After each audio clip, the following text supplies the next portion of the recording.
much. All right, look at some vintage WotC era Pokemon cards today. Yeah, I mean, there's definitely a lot less than I thought there would be. That's all right. Whatever you got, we'll take a look at. All right, so Joe R. Vintage Pokemon here. We're going to take a look at some WotC era Pokemon cards. My buddy asked me to come on down. We're going to assess a little bit of their value to a certain extent. We're just going to basically just check out what he has and see if there's anything worth getting graded. And you can see we're starting out, we've actually got some old movie promos. These are some Black Star promos, the Pikachu, and we have the Electabuzz here. Those are some pretty cool cards.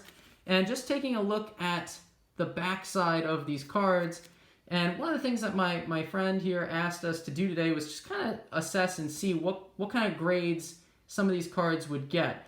And the good rule of thumb is I like to always start with the back of the card, first and foremost.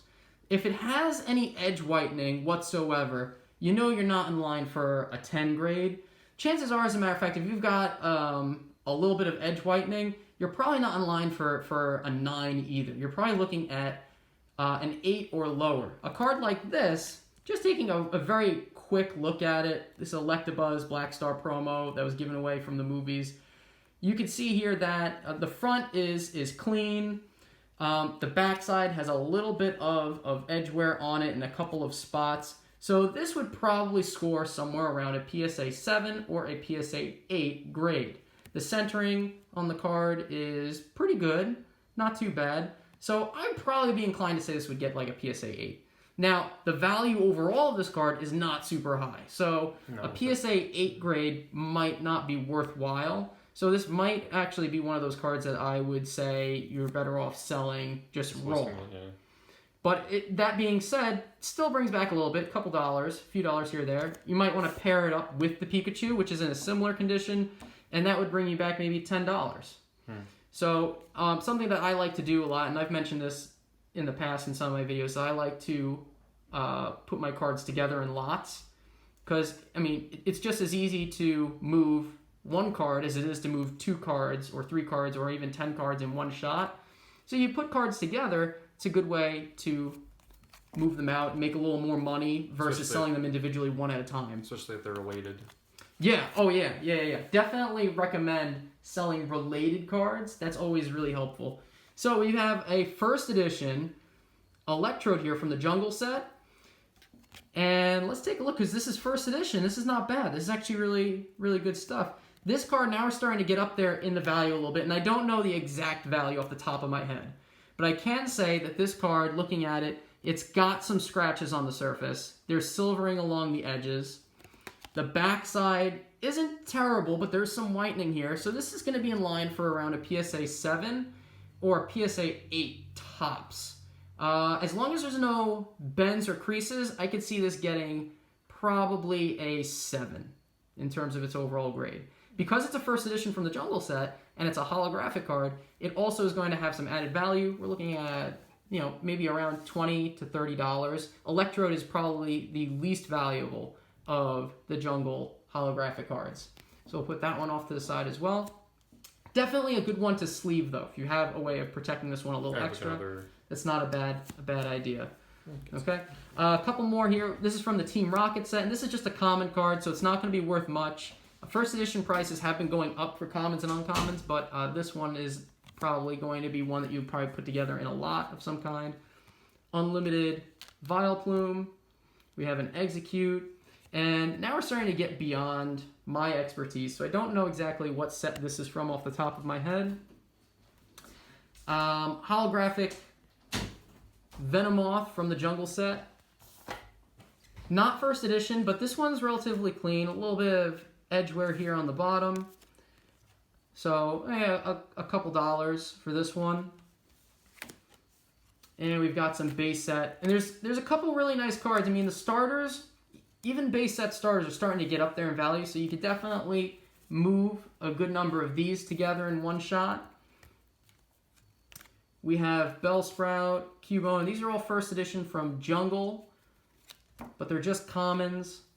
And we've got a first edition Primeape from Fossil set. That's not too bad either. No, there's That's not a lot from of Team rares. Rocket. What's that? There's not a lot of rares in there. I mean, there's No. a couple, but Well, there's some rares. I mean, here's another one. We've got Hitmonlee.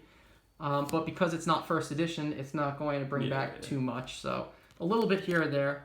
And you can see it's got a nice little ding up top here too. And it looks like it might even have a crease. That really just kills its value right there. Basically, if it has a crease, that's a guarantee for probably a 5 or lower from PSA if you did want to submit it to grade. So you can see a lot of bulk commons and uncommons here. And if you've got a lot of first edition cards, even if they're non-holos, put them together, they can add up. They can add up to some serious change. So if you've got like a whole batch of Fossil or Jungle, you might want to throw those up there. Why are first edition worth more than the regular, like the original? First edition is basically a limited printing. So when WotC released the first edition sets, they released them in a certain amount, and then they followed up by printing as much unlimited as the public demanded. So for instance, the original idea was that first edition base would be 10%, I believe that was the number, 10% of the entirety of base set.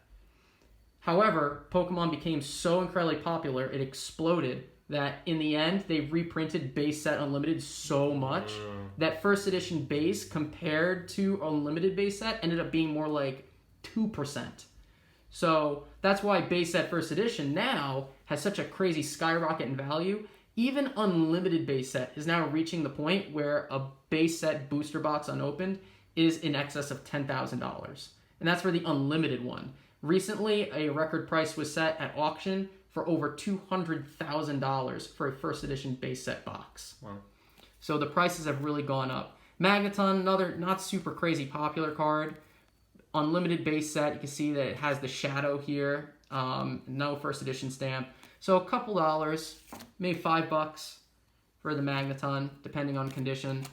That's a rare from Fossil. Pikachus are always going to bring back a little bit. Always bring back a little bit. That one's unlimited from base set, so probably not anything crazy. Raichu, Beedrill ×2. Now these are actually from Neo Discovery. This is a Metapod from Neo Discovery, so this is from the Neo sets. And the Neo sets have also spiked in popularity and in value recently. So if you have any of those, that's always really good too. Lots of Butterfrees. There's an error Butterfree called the first edition, the D edition Butterfree error card, which is basically, it's a first edition stamp that has an inking issue and it looks like a letter D instead of a 1. And it was a common enough print so that PSA and a lot of other places actually recognize it as an error. Basically, an error will typically get recognized if it's repetitive enough. There's an error with your Raichu that is in the movie, I think, one of the movie ones. I think it's supposed to be Clefable or something like that, but it like got misstamped and there's like 8 of them. You are referring to the pre-release Raichu. Yeah. And the pre-release Raichu, while it has been verified as being real, it has an unknown origin as to how it originally came to be. And for that reason, nobody recognizes it as a true card per se, or as an actual error per se. There's just so few released that, and it wasn't an error like the first edition Butterfree D edition error. Well, it's a different kind of error. Like that's a misprint. Like that's like an ink blot. Right. One of them could be like they printed this instead of this by accident. They stamped this card instead. But because the origin of it, like the story behind it, can't be verified, it's just not authenticated as a true error card per se. So collectors try to stay away from it actually. Now the real pre-release card would be the pre-release Clefable. That's the real one. Oh, this is actually Gym Heroes. Base set unlimited. So not seeing anything too crazy, like you said. It's a lot of bulk. A lot of bulk. And so what I would recommend is that if you wanted to sell this, put all the base set cards together and sell those off in one lot together is probably the best thing you can do. So then you would maximize your return that way. And even base set has been going up in value But Unlimited, probably the least of the three. I mean, you got first edition base set, you've got Shadowless base set, and this is probably the smallest that you're going to have. Sick. Damn it. It's a good thing this is just a lot of bulk. So I was just going to scroll through them real quick because going through one at a time was kind of tedious. Yeah, there's also some newer cards in here that I'm seeing mixed in, but nothing of crazy mention. So this would be nice for someone that wants to complete a binder collection of like Unlimited base set. Definitely something that you could throw up there for sale. So aside from this Electrode here, this is probably your biggest winner in the pile that we've seen up to this point. And this Machamp, now every Machamp, whether it be Shadowless or not Shadowless, or released in another set, every single Machamp has the first edition stamp. Okay? Aside from a very, very select few. I can tell you exactly where that one came from, actually. And this one has a starry pattern, so I know for a fact that it came from a base set theme deck box. Yeah, that's exactly where it came from. 100%. And is this one sealed still? Or, no, it's not sealed. That's the other. So it is in here, and does it actually have a crease in it? No, I don't think it has a crease. I think that's the... It does not have a crease, no. That's just the holder that it's in. And so this one, not too bad, but there were literally thousands upon thousands of these released. And so common misconception is people think it's valuable because it's got the stamp, but because they were in a theme deck box, they're really not valuable at all. They're probably the most not undervalued, that's not the word I'm looking for. It's probably the least valuable of all the base set hollows that you could possibly have because there's just so many of them. Mm-hmm. Now, if you pick this up from a Shadowless theme deck box, in which case it would be the first edition Machamp with no shadow here, now that Machamp is going to be worth some significant money because it has a much more limited release. And I don't think you have any Shadowless cards on hand, Casey. I haven't seen any. But a Shadowless card would be one from base set where this shadow is not printed here.